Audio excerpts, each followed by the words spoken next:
Hi friends, ನಾನಿವತ್ತು ನಿಮಗೆ ಒಂದು ಔಷಧಿಯ ಸಸ್ಯವನ್ನು ತೋರಿಸ್ತಾ ಇದ್ದೀನಿ.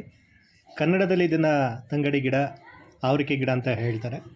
ನೀವು ಸಾಮಾನ್ಯವಾಗಿ ಏನು ಈ ಹಳ್ಳಿಗಳ ಸೈಡು ಏನು ಬಯಲಿನ ಪ್ರದೇಶ ಏನಿರುತ್ತೆ ಅಥವಾ ತೆಕ್ಕಲು ಬಿದ್ದಿರೋವಂಥ ಜಾಗದಲ್ಲಿ ಅಥವಾ ಖಾಲಿ ಇರ್ತಕ್ಕಂಥ ಜಾಗದಲ್ಲಿ ಈ ರೀತಿಯ ಗಿಡ ಬಿಟ್ಟಿರುತ್ತೆ.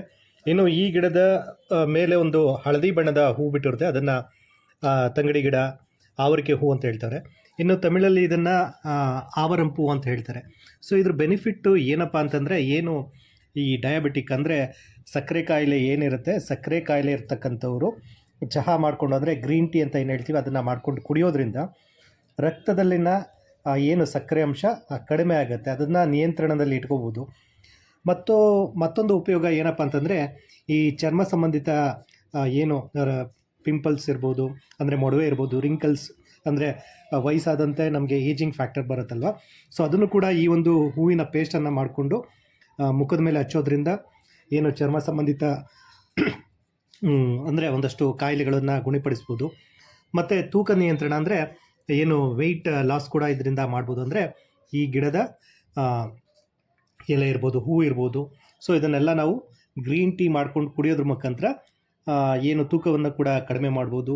ಚರ್ಮದ ಕಾಂತಿ, ಕೂದಲಿನ ಕಾಂತಿ, ಹಾಗೆ ಮಧುಮೇಹ ನಿಯಂತ್ರಣವನ್ನು ಕೂಡ ಈ ಒಂದು ಗಿಡದ ಏನು ಹೂ ಇರುತ್ತೆ ಮತ್ತು ಎಲೆಗಳಿರುತ್ತೆ ಇದನ್ನು ಚಹಾ ಮಾಡಿಕೊಂಡು ಕುಡಿಯೋದ್ರಿಂದ ನಮಗೆ ಆರೋಗ್ಯಕರವಾದಂಥ ಲಾಭಗಳು ಸಿಗುತ್ತೆ.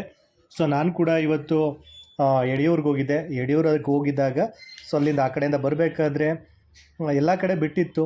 ಸುಮ್ಮನೆ ನಾವು ಯಾಕೆ ದುಡ್ಡು ಕೊಟ್ಟು ತೊಗೊಳ್ಳೋದು ಅಂತ ಅಂದ್ಕೊಂಡು ಸೊ ಅಲ್ಲೇ ಇದ್ದಂಥ ಗಿಡಗಳಿಂದ ಈ ಒಂದು ಹೂವನ್ನು ಕಲೆಕ್ಟ್ ಮಾಡ್ಕೊಂಡು ಬಂದು ಸೊ ಇದನ್ನು ನಾನು ಏನು ನೆರಳಿನಲ್ಲಿ ಒಣಗಿಸ್ಕೊಂಡು ಅದನ್ನು ಅಂದರೆ ಬಿಸಿ ನೀರಲ್ಲಿ ಸ್ವಲ್ಪ ಅದನ್ನು ಬಿಸಿ ಮಾಡಿಕೊಂಡು ಅಂದರೆ ಕುದಿಸ್ಕೊಂಡು ಅದನ್ನು ಗ್ರೀನ್ ಟೀ ಥರ ಮಾಡಿಕೊಂಡು ಇದನ್ನು ಕುಡಿಯೋದ್ರಿಂದ ನಮಗೆ ಆರೋಗ್ಯಕರ ಲಾಭಗಳಿರುತ್ತೆ.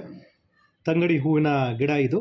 ಸೊ ನೀವು ಕೂಡ ನಿಮ್ಮ ಹಳ್ಳಿಗಳ ಸೈಡು ಅಥವಾ ನಗರ ಭಾಗದವರಾದರೆ ನಿಮಗೆ ಬೆಂಗಳೂರಲ್ಲಾದರೆ ಯಶವಂತಪುರ ಮಾರ್ಕೆಟಲ್ಲಿ ಈ ಒಂದು ಹೂ ಸಿಗುತ್ತೆ. ಹಾಗೆ ಅಮೆಝಾನ್ ಇರ್ಬೋದು, ಫ್ಲಿಪ್ಕಾರ್ಟಲ್ಲಿರ್ಬೋದು, ಸೊ ಅಲ್ಲೂ ಕೂಡ ಡ್ರೈ ಆಗಿರ್ತಕ್ಕಂಥ ಒಂದು ಹೂಗಳು ಸಿಗುತ್ತೆ.